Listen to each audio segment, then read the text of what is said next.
बिस्मिल्लाहिर्रहमानिर्रहीम। अस्सलाम वालेकुम नाज़रीन, मैं हूँ साकिब बशीर। नाज़रीन, एक तो हम बात करेंगे नूर मुकद्दम कत्ल केस में जो अपीलें इस्लामाबाद हाई कोर्ट में दायर हुई वो ताख़ीर का शिकार क्यों हैं, आज समाअत क्यों नहीं हो सकी, आइंदा क्या होगा, इन अपीलों में अमूमी तौर पर क्या होता है। लोग बहुत सवाल पूछते हैं कि आप लोग अपडेट नहीं दे रहे, इग्नोर कर रहे हैं, केस की उसके उस तरह कवरेज नहीं हो रही, केस उस तरह स्पीडी नहीं चल रहा जिस तरह ट्रायल कोर्ट में चला है। तो इन सारे सवालात के जवाबात मैं देने की कोशिश करूंगा आज की वीडियो में। दूसरा हमारा मौजू होगा दुआ ज़हरा, जो कराची की मासूम 14 साल की बच्ची लापता हुई 15 रोज़ कबल कराची से, फिर कल लाहौर से जो वहाँ पे ज़ाहिर हुई और ये सामने आया कि उसने एक ज़हीर नामी लड़के से शादी की है।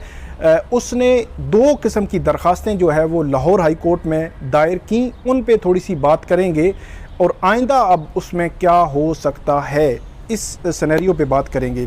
सबसे पहले तो मैं आपको बताता हूँ कि जो इस्लामाबाद हाई कोर्ट में नूर मुकद्दम कत्ल केस में 24 फरवरी को एडिशनल सेशन जज अता रबानी जो है उन्होंने फ़ैसला दिया था। उस फैसले के ख़िलाफ़ 2-3 किस्म की अपीलें यहाँ पे आईं। एक तो जो सज़ाए मौत है, सज़ाए मौत किसी भी अगर मुलज़िम को हो, पहले भी मैं बता चुका हूँ, तो उसके ख़िलाफ़ जो कन्फर्मेशन के लिए, सज़ा की कन्फर्मेशन के लिए इस्लामाबाद हाई कोर्ट में रेफरेंस आता है एडमिनिस्ट्रेटिव साइड पे, और वो उसको जिस तरह अपीलें सुनी जाती हैं इसी तरह उसको भी सुनकर फ़ैसला किया जाता है दोनों तरफ से। इसके अलावा जो मुद्दई है उन्होंने अपीलें दायर की, जो मुल्ज़मान हैं उनकी जानिब से, मुजरिमों की जानिब से भी अपीलें दायर की गई, जो एक्विटल हुई है उनके ख़िलाफ़ अपीलें दायर हो चुकी हैं, और जो स्टेट की जानिब से भी अपीलें दायर हो चुकी हैं। तो ये बड़ा सवाल जो है लोग ये कर रहे हैं कि केस आगे क्यों नहीं बढ़ रहा। पहली बात ये करते हैं कि आज समाअत क्यों नहीं हुई। आज 27 अप्रैल को समाअत होनी थी।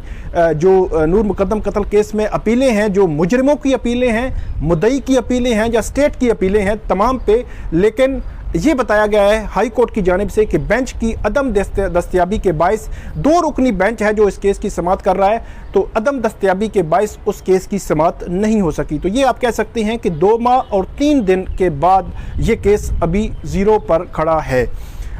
इसके अलावा ये कि केस आगे क्यों नहीं बढ़ रहा, वो बड़ा इम्पॉर्टेंट है। इस्लामाबाद हाई कोर्ट ने जो ट्रायल कोर्ट है उसको ये ऑर्डर्स किए थे पहले 2 माह के, जो 2 माह में केस कंक्लूड करने के, उसके बाद 6 हफ्तों में केस जो है वो कंक्लूड करने की दोबारा डायरेक्शन हुई थी, और आखिरकार 24 फरवरी को ये केस जो है वो कंक्लूड हुआ था।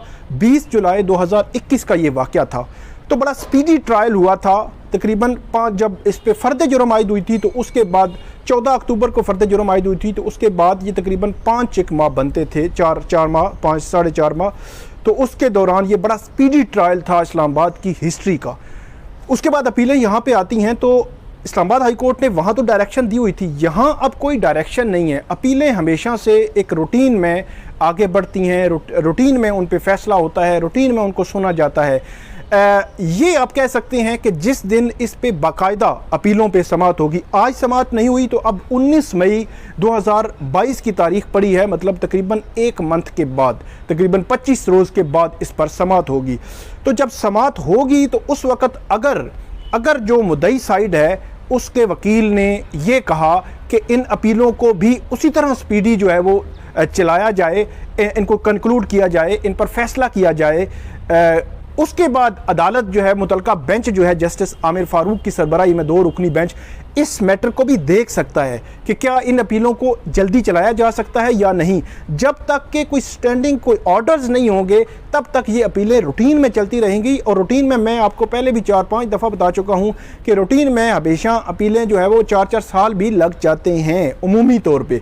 इस केस में मे भी 1.5 साल लगे, 2 साल लगे, 3 साल लगे या 6 माह में भी, मतलब ये कोर्ट पे डिपेंड करता है। उमूमी तौर पे मैंने आपको बताया कि एवरेज जो टाइम है 2-2.5 साल, 3 साल, 4 साल भी लग जाते हैं।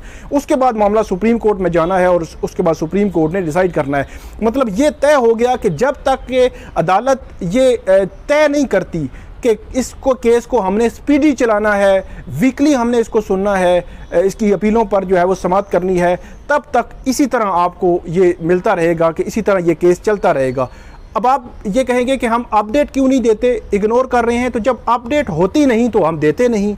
इग्नोर नहीं कर रहे, बल्कि जो भी अपडेट होती है हमारी कोशिश होती है कि हम उसको लोगों को बता दें कि अब केस जो है वो इस डायरेक्शन पे जा रहा है, इस डायरेक्शन पे जा रहा है। इसके साथ ही एक और बात बड़ी इंपॉर्टेंट पिछली वीडियोज़ में मैंने की, जब ये 19 मई को केस टेकअप होगा तो इसमें जो दो मुजरिम हैं उनकी जानिब से जो बाकायदा तौर पर यह कहा गया है, इफ्तिखार और जो माली है जान मोहम्मद, कि उनको जो जब तक के उनकी अपीलें पेंडिंग हैं उनको उनकी सज़ा जो है वो मुअत्तल करके उनको ज़मानत पर रिहा किया जाए। तो 19 मई को जब अपीलें जो अदालत के सामने आएंगी तो इनिशियली जो अब ये कह सकते हैं कि जिस मामले को सुना जाएगा वो उनकी दरख्वास्त ज़मानत होगी, उसकी जो ये होगी कि जब तक कि अपीलें पेंडिंग है उनकी सज़ा जो है वो मुअत्तल करके उनको ज़मानत पर रिहाई दी जाए, ये इसको सुना जाएगा पहले। उसके बाद अपीलें जो है वो उसको 1 बाय 1 करके उसके आर्गूमेंट्स होंगे, उसकी जरा पड़ी जाएगी, सारा केस एक दफ़ा पूरा खोलेगा और उसके बाद जो है वो उस पर कंक्लूड होगा और उसके बाद जो बाकायदा तौर पर जजमेंट जो है वो इस्लामाबाद हाई कोर्ट देगी।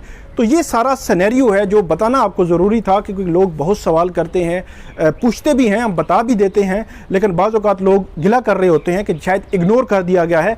इग्नोर करने वाली कोई बात नहीं, जब अपडेट होगी तो आपको ज़रूर जो है वो दी जाएगी। अब 19 मई आप देखते हैं कि 19 मई को इस्लामाबाद हाई कोर्ट में जो समाअत होगी उसमें अब इस केस में फ़र्दर क्या होता है, डेवलपमेंट होती है, स्पीडी ट्रायल होता है या नहीं होता, उनकी ज़मानतों का क्या होगा और जो अपीलें हैं उन पर क्या जो है वो मामला आगे बढ़ेगा। और ख़ास बात यह है कि जो मरकज़ी मुजरिम है ज़ाहिर ज़ाकर जाफ़र, उसने इस केस में बाकायदा तौर पर वो इंसैनिटी की प्ली, जिसकी बात पे है वो पहले भी मैं करता रहा हूँ, तो इंसैनिटी की प्ली वाला पोर्शन भी टच किया हुआ है। अब वो उसका वकील कौन होगा ये भी तय होना है, कौन उसकी पैरवी करेगा, अदालत किसको स्टेट काउंसिल या सरकारी वकील डिक्लेयर करेगी, उसकी फैमिली क्या वकील देगी क्योंकि उसने जेल अपील फ़ाइल की थी। तो ये सारे सवालात के जवाबात 19 मई को मिलेंगे। उम्मीद है आपको यार सारा सिनेरियो जो है वो समझ आ गया होगा कि ये अपीलें हाई कोर्ट में चलती कैसे हैं। अब दूसरा मामला है दुआ ज़हरा का, कराची की मासूम लड़की 14 साल की लड़की, उसका जो मामला जो है वो आपको सारा पता है कि निकाह ज़हीर नामी लड़के से हुआ। उसके बाद अब उसने 2 दरख्वास्तें लाहौर में, लाहौर की जो मकामी अदालत है वहाँ पे दायर की हैं। एक कि उसको हरासमेंट से रोका जाए, उसके वालिद और कज़न के ख़िलाफ़ उसने ये दरख्वास्त दायर की है कि वो हरासमेंट कर रहे हैं। शायद उसने ये भी लिखा है उसमें कि उसको जो ज़दकोब करने की कोशिश की या उसके घर में आके जो है वो उसको ले जाने की कोशिश की। और दूसरी दरख्वास्त है प्राइवेट कंप्लेंट, वो फौजदारी कार्रवाई, क्रिमिनल कार्रवाई अपने वालिद के ख़िलाफ़ चाह रही है दुआ ज़हरा। ये 2 दरख्वास्तें लाहौर में पेंडिंग हैं। जो हरासमेंट की दरख्वास्त है उस पर जो तारीख़ है वो 18 मई की है और दूसरी दरख्वास्त की तारीख़ भी आइंदा जो है वो मंथ की है। तो ये बड़ा इम्पॉर्टेंट और सेंसिटिव और हसास मामला है कि एक वालिद जिसने 14 साल बच्ची को परवरिश की, पढ़ाया लिखाया, उसकी जो ख्वाहिशात हैं उनको पूरा किया, आखिरकार बच्ची जो है अब वो 14 साल की बच्ची, जिस तरह उनके वालिद कह रहे हैं कि 2005 में उनकी शादी हुई, बच्ची की उम्र आज 27 अप्रैल को 14 साल हुई है, वो अपना ओरिजिनल जो उनका बे फॉर्म है वो भी सामने ले आए हैं।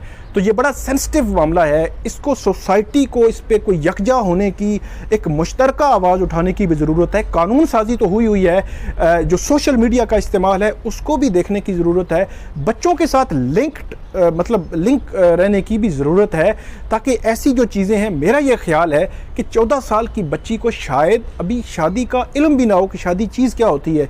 ये एक आप का ज़िंदगी का मतलब आपका एक एग्रीमेंट है, ज़िंदगी भर आपने गुजारनी है, तो उसमें उसकी कितनी सोच होगी, क्या उसने सारी चीज़ें देखी कि जिसके साथ वो शादी कर रही है उसका क्या मामला है, क्या वो करता है, क्या नहीं करता।